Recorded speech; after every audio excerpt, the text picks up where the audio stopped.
केंद्रीय गृहमंत्री अमित शहा आज मुंबई दौऱ्यावर आहेत आणि फडणवीस, शिंदे आणि अजित पवारांसोबत शहांची महत्त्वाची बैठक सुद्धा होणार आहे। मुंबई महापालिका निवडणुकांसंदर्भात या बैठकीत स्ट्रॅटेजी आखली जाण्याची शक्यता, रणनीती ठरण्याची शक्यता वर्तवली जाते।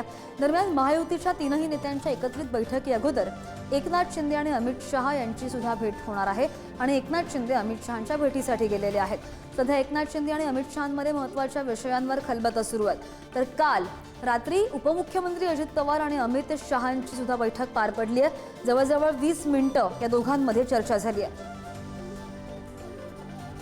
अधिकची माहिती घेऊयात आमचे प्रतिनिधी सुशांत सावंत आपल्या सोबतच। सुशांत, आपण पाहतोय की अमित शहांचा हा दौरा निवडणुकांच्या पार्श्वभूमीवर तर महत्त्वाचा आहेच, मात्र काल 20 मिनिटं अजित पवारांबरोबर झालेली खलबतं आणि त्यानंतर आता शिंदेंसोबत होणारी बैठक पालकमंत्रीपदाचा तिढा सुटेल असं वाटतंय का? आणि आगामीच्या निवडणुका आहेत त्यामध्ये जी बैठक होणार आहे त्यामध्ये काय मुद्दे उपस्थित केले जाऊ शकतात?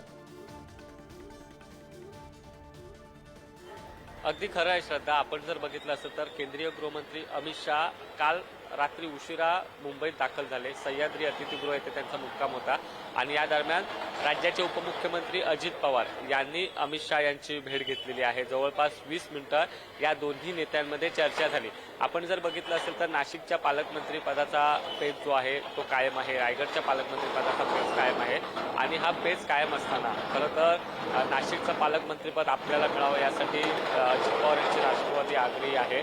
कारण छगन भुजबळ आता मंत्रिमंडळात आलेत आणि छगन भुजबळ यांना नाशिकचं पालकमंत्रीपद मिळावं यासाठी प्रयत्न केले जात आहेत। आणि कालच्या बैठकीत जी आपल्याला माहिती मिळते त्यानुसार कालच्या बैठकीत याच पालकमंत्रीपदावर चर्चा झालेली आहे। आज खरं तर सकाळी एकनाथ शिंदे उपमुख्यमंत्री ते अमित शहांच्या भेटीला गेलेले आहेत। रायगडचं पालकमंत्रीपदासाठी एकनाथ शिंदे आग्रही आहेत। भरत गोगावले यांना रायगडचं पालकमंत्रीपद द्यावं अशी मागणी आहे।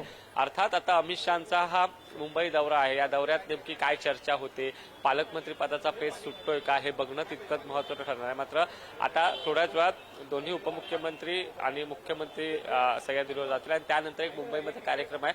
त्या कार्यक्रम झाल्यानंतर 2 कार्यक्रम झाल्यानंतर पुन्हा एअरपोर्टच्या दिशेने तिन्ही नेते जातील आणि त्या दरम्यान या तिन्ही नेत्यांमध्ये राज्यातील सध्याच्या राजकीय स्थिती आणि पालकमंत्रीपद आणि आगामी स्थानिक स्वराज्य संस्थांच्या निवडणुका यावर चर्चा देखील होऊ शकते अशी आपल्याला माहिती मिळते। श्रद्धा, अगदी सुशांत, तुम्हाला विनंती, जोडलेले रहा, पुढच्या सुद्धा बातमीचे अपडेट्स तुमच्याकडून घ्यायचे आहेत।